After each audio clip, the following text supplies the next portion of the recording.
পুরো কোরআন শরীফের ভিতরে আল্লাহ সুবহানাহু ওয়া তাআলা বাক্কা শুধুমাত্র সূরা ইমরানের ৯৬ নং আয়াতেই নিয়ে এনেছেন। আল্লাহ সুবহানাহু ওয়া তাআলা বলেন, নিশ্চয়ই মানব জাতির জন্য সর্বপ্রথম যে গৃহ প্রতিষ্ঠিত হয়েছিল তা তো বাক্কাই।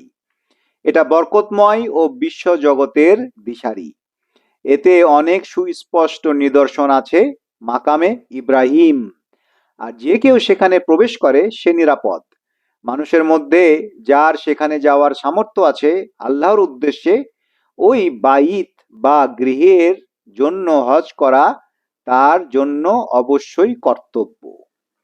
এই আয়াতটিকে আমরা যদি রেফারেন্স হিসেবে আমরা নিই, ফ্রেম অফ রেফারেন্স হিসেবে, এই আয়াতের ভিতরে আমরা বেশ কয়েকটি গুরুত্বপূর্ণ তথ্য পাই।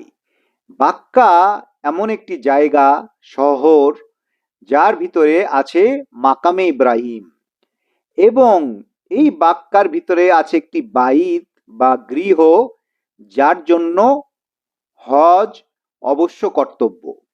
এই কয়েকটি তথ্যকে আমাদের ফ্রেম অফ রেফারেন্স ধরে আমরা জট খোলার চেষ্টা করব যে মক্কা কোথায়, মক্কার সাথে বাক্কার সম্পর্কটি কি, হজ করতে যদি যাত্রায় বুঝায় সে হজ করতে আমরা কোন জায়গাতে যাব। এই আয়াতকে প্রথমে আমরা সূরা বাকারার ১২৫ থেকে ১২৯ নং আয়াতের সাথে একটি সূত্রে আনার বা বাঁধার চেষ্টা করেছি।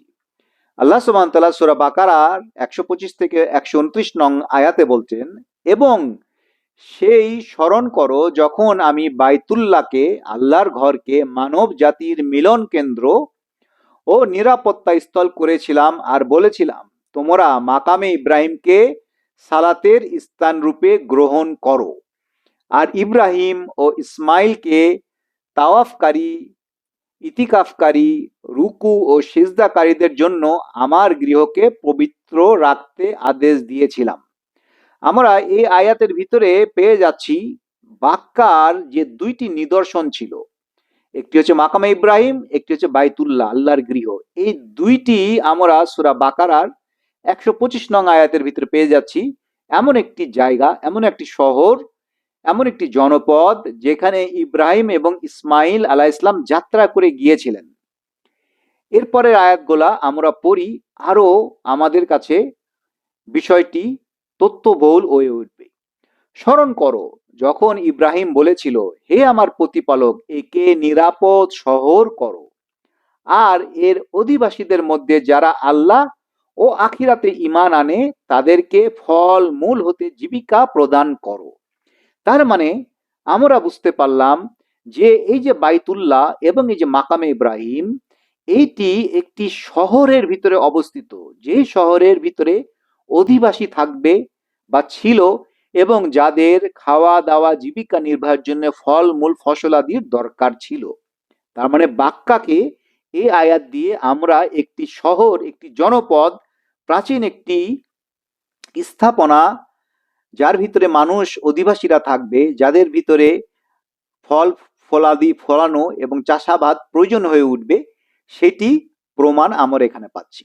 আমরা আরেকটু পড়ি, হে আমাদের প্রতিপালক, আমাদের উভয়কে তোমার মুসলিম করো, এবং আমাদের বংশধর হতে তোমার এক মুসলিম উম্মত করো। আমাদেরকে ইবাদতের নিয়ম পদ্ধতি দেখিয়ে দাও এবং আমাদের প্রতি ক্ষমাশীল হও, তুমি অত্যন্ত ক্ষমাশীল, পরম দয়ালু। এই যে শহরের অধিবাসী, এই অধিবাসীদের ভিতর থেকে ইব্রাহিম এবং ইসমাইল সালামুন আলাই হুম, ইনাদের দোয়া ছিল যেন এই যে শহর, নিরাপদ শহর বালাদুল আমিন, এই শহর যে বাক্কা, তার ভিতরে যেন একটি মুসলিম জাতির জন্ম নেয়, একটি মুসলিম জাতির আবির্ভাব ঘটে, যারা কিনা আল্লাহর নিয়ম কানুন, আল্লাহর ইবাদত বন্দিগি করতে পারে। তারপরের আয়াতে সবচেয়ে বেশি গুরুত্বপূর্ণ তথ্যটা আমরা পাচ্ছি, হে আমাদের প্রতিপালক, তাদের মধ্য হতে তাদের নিকট একজন রাসূল প্রেরণ করো, যে তোমার আয়াতসমূহ তাদের নিকট তিলাওয়াত করবে, তাদেরকে কিতাব ও হিকমা শিক্ষা দিবে, ও তাদেরকে পবিত্র করবে, তুমি তো পরাক্রমশালী প্রজ্ঞাময়। এইটি ছিল ইব্রাহিম এবং ইসমাইল আলাইহিস সালামের সবচেয়ে পাওয়ারফুল দোয়া, আল্লাহর কাছে সবচেয়ে পাওয়ারফুল, সবচেয়ে শক্তিশালী চাওয়া, যে শুধু একটি মুসলিম উম্মত, একটি মুসলিম জাতি এই বাক্কার ভিতরে না, তাদের ভিতর থেকে, তাদের মধ্য থেকে একজন রাসূলকে প্রেরণ করার জন্য তারা আল্লাহর কাছে ফরিয়াদ জানিয়েছিলেন। যে রাসূল এর উপরে কিতাব নাজিল হবে, সেই কিতাবের আয়াত দিয়ে উনি সেই জাতিকে, সারা বিশ্বকে হিকমা শিক্ষা দিবেন এবং তাদেরকে পবিত্র করবেন। তাহলে সম্মানিত ভিউয়ার্স, যে বিষয়টি আমরা এই যে ফ্রেম অফ রেফারেন্স হিসেবে সূরা ইমরানের 96 এবং 97 আয়াতকে আমরা রেখেছি, তার সাথে সূরা বাকারার 125 এবং 129 নং আয়াতকে মিলানোর চেষ্টা করেছি, আমাদের কাছে যে বিষয়গুলি পরিষ্কার হচ্ছে সেটি হলো যে বাক্কা হচ্ছে একটি শহর, এই শহরের ভিতরে থাকবে মাকামে ইব্রাহিম, এই শহরের ভিতরে থাকবে বাইতুল্লাহ, যেটি হবে হজের জন্য ডেস্টিনেশন, আমাদের জন্য গন্তব্য। এবং এই বাক্কার ভিতরেই, যে শহরটি বাক্কায়, এর ভিতরে ইব্রাহিম এবং ইসমাইল আলাইহিস সালামের দোয়ার বরকতে, তাদের ফরিয়াদের বরকতে একটি মুসলিম জাতি, মুসলিম উম্মতের আবির্ভাব হবে। শুধু তাই না, সেই মুসলিম উম্মতের ভিতর থেকে একটি মুসলিম রাসূলও আসবেন, যে যার প্রতি কিতাব নাজিল হবে এবং যিনি কে সেই কিতাবের আয়াত সমূহ দিয়ে সারা পৃথিবীর বুকে আল্লাহর বাণী পৌঁছে দিবেন। এই তথ্যগুলি মাথাতে রাখেন। আমরা এই সূরা ইমরানের আয়াতকে ফ্রেম রেফারেন্স ধরে আরো কিছু আয়াতের সাথে এর একটি লিংক স্থাপন করব। এখন আমাদের কমন লিংক হচ্ছে হজ। বাক্কায় হজের জন্য আমাদেরকে ডাকা হয়েছে, যেখানে বাইতুল্লাহ বা আল্লাহর গৃহ আছে। আবার সূরা হজের 25 থেকে 27 নং আয়াত যদি আমরা পড়ি, সেখানে একটি কমন কনসেপ্ট আমাদের কাছে ধরা পড়ে। যারা কুফরি করে এবং মানুষকে নিবৃত করে আল্লাহর পথ হতে ও মসজিদুল হারাম হতে, যা আমি করেছি স্থানীয় ও বহিরাগত সকলের জন্য সমান, আর যে ইচ্ছা করে সীমা লঙ্ঘন করে, এতে পাপ কার্যের তাকে আমি আস্বাদন করাইব মর্মন্তুদ শাস্তির। 26, এবং স্মরণ করো যখন আমি ইব্রাহিমের জন্য নির্ধারণ করে দিয়েছিলাম সেই গৃহের স্থান, তখন বলেছিলাম আমার সঙ্গে কোনো শরিক স্থির করো না, এবং আমার গৃহকে পবিত্র রেখো তাদের জন্য যারা তাওয়াফ করে এবং যারা সালাতে দাঁড়ায়, রুকু করে ও সিজদা করে, এবং মানুষের মধ্যে হজের জন্য ঘোষণা প্রচার করো, তারা তোমার কাছে আসবে পায়ে হেঁটে এবং সর্বপ্রকার কৃষকাই উটের পিঠে সওয়ার হয়ে দূর দূরান্ত থেকে। এই সূরা হজের আয়াত সমূহতে আমরা দেখতে পাচ্ছি যে ইব্রাহিম সালামুন আলাইহিকে হজের ঘোষণা প্রচার করে দেওয়ার জন্য বলে দেওয়া হয়েছে, বিশ্ব মানবতার জন্য, সারা পৃথিবীর মানুষের জন্য, যেন তারা হজে আসে। এবং এই হজটি পালন করবে কোথায়, সেই বিষয়টি এই সূরা হজের আয়াত সমূহের ভিতরে বলা হয়েছে, যে সেই আবার গৃহ, যে গৃহের কথা আল্লাহ সুবহানাহু ওয়া তাআলা বাক্কার সাথে সম্পৃক্ত করেছেন। এই আয়াতে যে এক্সট্রা এবং সবচেয়ে গুরুত্বপূর্ণ আমরা তথ্য পাচ্ছি, সেটা হলো যে এই গৃহটি মসজিদুল হারামের ভিতরে অবস্থিত। মসজিদুল হারাম, আল্লাহর গৃহ এবং হজ, এই তিনটি একই বাস্কেটের ভিতরে, একই উদ্দেশ্যে এই তিনটি বিষয়টিকে আল্লাহ সুবহানাহু ওয়া তাআলা নিয়ে এনেছেন।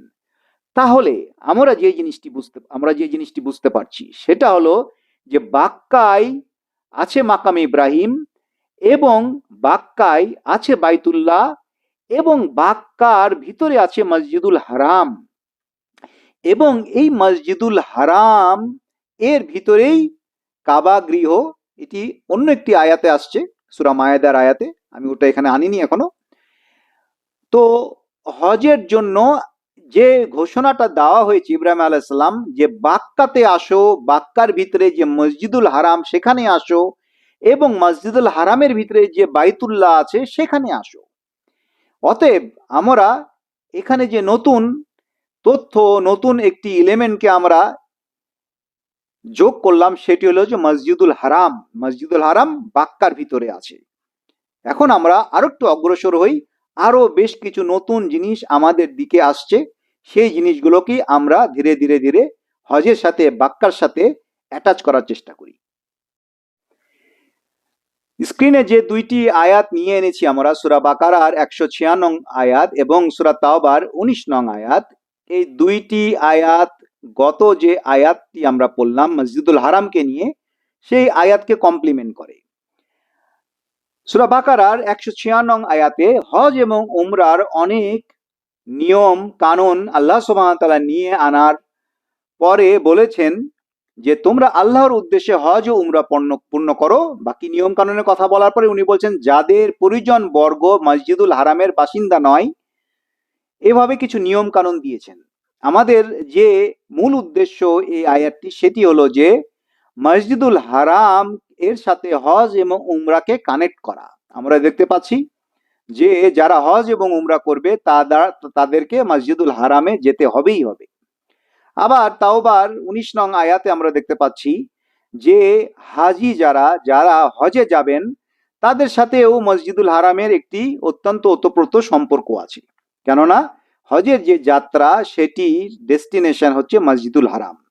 অতএব অত্যন্ত কনফিডেন্সের সাথে আমরা বলতে পারবো যে হজ এর আমাদের ডেস্টিনেশন হচ্ছে মসজিদুল হারাম, যে মসজিদুল হারাম আছে বাক্কার ভিতরে।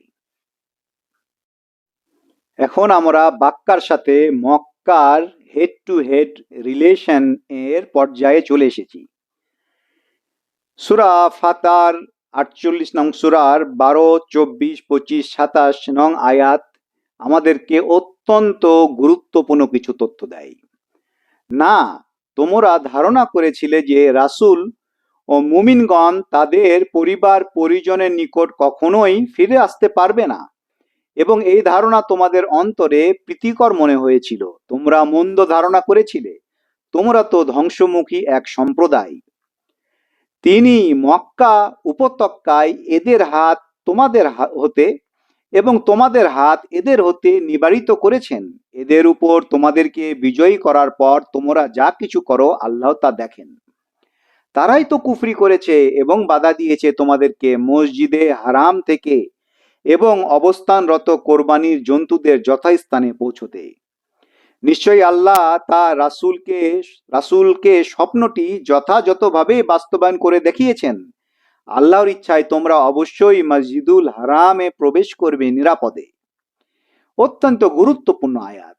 এই আয়াতে আমরা দেখতে পাই যে সালামুন আলা মুহাম্মদ এবং তার সহচর সাহাবীরা, তাদের পিতৃভূমি ছিল মক্কায়।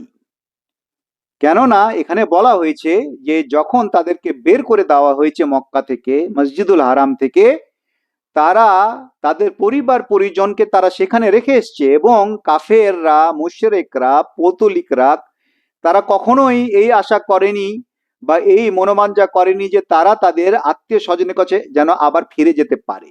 এবং এটা কোথায় ছিল?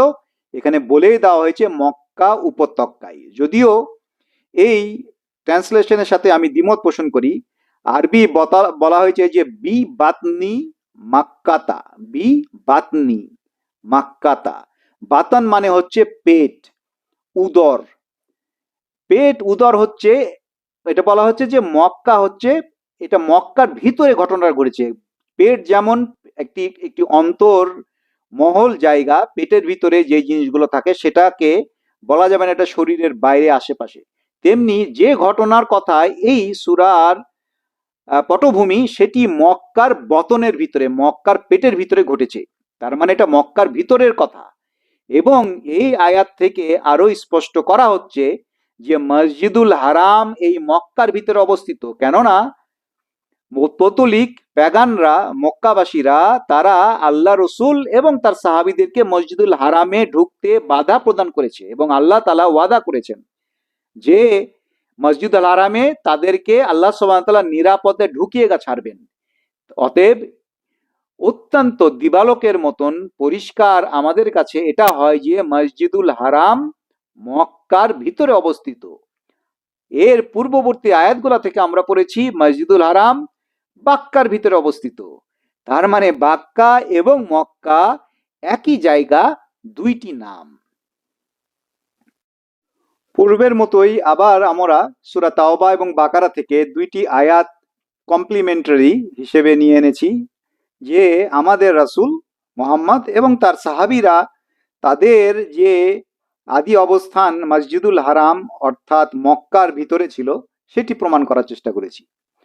আল্লাহ ও তার রাসূলের নিকট মুশরিকদের চুক্তি করে কি করে বলবৎ থাকবে, যদি তাদের সঙ্গে মসজিদুল হারামের সন্নিকটে তোমরা পারস্পরিক চুক্তিতে আবদ্ধ হয়েছিলে, যাবৎ তারা তোমাদের চুক্তিতে স্থির থাকবে তোমরাও তাদের চুক্তিতে স্থির থাকবে। নিশ্চয় আল্লাহ মুত্তাকিদেরকে পছন্দ করেন।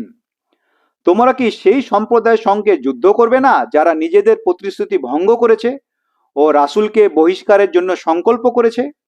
অতএব আমরা বুঝতে পারলাম যে মসজিদুল হারাম সংক্রান্ত যে শহর মক্কা বা মসজিদুল হারাম, এই সমস্ত এলাকা থেকে আল্লাহ রসুলকে বহিষ্কার করা জন্য তারা ষড়যন্ত্র করেছিল। আবার সূরা বাকারার 151 নং আয়াতে আমরা দেখছি আল্লাহ সুবহানাহু ওয়া তাআলা বলতেছেন যে যে স্থান হতে তারা তোমাদেরকে বহিষ্কার করেছে তোমরাও সেই স্থান হতে তাদেরকে বহিষ্কার করবে। ফিতনা হত্যা অপেক্ষা গুরুতর। মসজিদুল হারামের নিকট তোমরা তাদের সঙ্গে যুদ্ধ করবে না। এখান থেকেও আরো স্পষ্ট হচ্ছে যে আল্লাহ রসুলের এবং তার সাহাবীদের শুরু বা বসত বাটি ছিল মসজিদুল হারাম। মসজিদুল হারাম কোথায় সেটাও আমরা দেখলাম, মসজিদুল হারাম হচ্ছে মক্কাতে। অতএব আমরা অত্যন্ত সেফলি বলতে পারি যে আমাদের নবী মুহাম্মদ সালামুন আলাই এবং তার সাহাবী রাদিয়াল্লাহু আনহুম তারা সবার আদি বাসস্থান, পিতৃ বাসস্থান ছিল মসজিদুল হারামস্থ মক্কা শহরে। সম্মানিত ভিউয়ার্স, যারা ধৈর্য সহকারে আমাদের সাথে থেকে এই স্ক্রিন পর্যন্ত এসেছেন তাদেরকে জানাই সাধুবাদ। এখনো যাদের কাছে মনে হয়েছে যে এতগুলো আয়াত এতগুলো তথ্য কেন জানি এলোমেলো হয়ে যাচ্ছে বা এখন পর্যন্ত জট ছাড়াচ্ছে না, তাদের জন্য স্ক্রিনে আমরা একটি রিলেশন ভিত্তিক ইনফোগ্রাফিক প্রেজেন্টেশন নিয়ে এনেছি, যার দ্বারা এতগুলো যে আমরা আয়াত নিয়ে আনলাম সেগুলি সিম্পলি আমরা একটি ব্যাখ্যার মাধ্যমে বোঝার চেষ্টা করব। প্রথমে আসি বাক্কা দিয়ে। আমরা বাক্কা আয়াতটি নিয়ে আনার পরে দেখেছি যে বাক্কা এমন একটি জায়গা যেখানে আছে মাকামে ইব্রাহিম, যেখানে আছে বাইতুল্লাহ আল্লাহর গৃহ, এবং তৃতীয় তথ্যটি হচ্ছে যে এই বাক্কাতে হজের জন্য যেতে হবে। তারপরের আয়াতগুলোতে আমরা দেখেছি যে এই মাকামে ইব্রাহিম এবং এই বাইতুল্লাহ একটি প্রাচীন শহরে অবস্থিত। ইব্রাহিম এবং ইসমাইল এই শহরের গোরপত্তন করার সময় দোয়া করেন যেন এই শহরে অর্থাৎ বাক্কাতে যেন মুসলিম উম্মা এবং তাদের মধ্যে একজন মুসলিম রাসূল আসেন।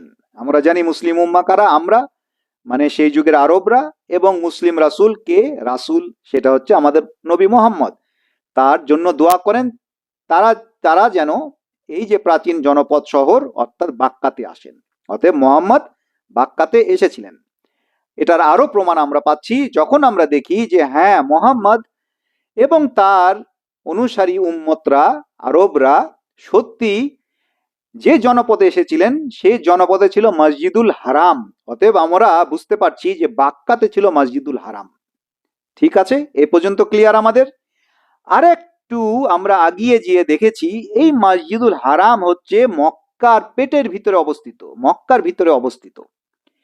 অতএব এই মসজিদুল হারাম যে মক্কার ভিতরে অবস্থিত, আবার আমরা প্রমাণ করলাম যে মসজিদুল হারাম বাক্কার ভিতরে অবস্থিত, অতএব মক্কাটাই হচ্ছে বাক্কা। আবার আমরা দেখেছি যে হজের জন্য আমরা ফিরে আসলাম আবার হজে। আবার আমরা দেখেছি যে হজের জন্য মসজিদুল হারামে যেতে হবে, বহু আয়াত দিয়ে সেটা বোঝানো হয়েছে। অতএব হজ যে মক্কাতে যেতে হবে, মসজিদুল হারাম যেখানে আছে, বাক্কাতে যেতে হবে যেখানে বাইতুল্লাহ মাকামে ইব্রাহিম আছে, এই দুইটি একই জায়গা। অতএব মক্কায় যে জায়গাটি সেটি বাক্কা, এর ভিতরে আছে মাকামে ইব্রাহিম, এর ভিতরে আছে বাইতুল্লাহ, এর ভিতরে আছে মসজিদুল হারাম, এর ভিতরে আসছে আমাদের মুসলিম নবী মুহাম্মদ, এর ভিতরে আসছে তার মুসলিম উম্মত আরবরা। সবই এক সূত্রে গাথা, কোনোটি এলোমেলো নয়। এখন আমাদের মনে প্রশ্ন হতে পারে যে আল্লাহ সুবহানাহু ওয়া তাআলা বাক্কা শব্দটি না নিয়ে এনে ওখানে তো মাক্কায় আনতে পারতেন, অথবা মাক্কা না নিয়ে বাক্যে আনতে পারতেন, তাহলে হয়তো বা এত কনফিউশন বা এত আলোচনার দরকার ছিল না। জিনিসটি আমাদের বোঝা দরকার যে মাক্কার পুরানো নাম হচ্ছে বাক্কা। আমরা হয়তো মনে করতে পারি যে না, এটা হচ্ছে এই শিয়া সুন্নিদের বানানো একটি অজুহাত। মোটেও নয়, মোটেও নয়। কারণ ইব্রাহিম আলাইহিস সালাম হাজার হাজার বছর আগে এসেছেন আল্লাহ রসুলের।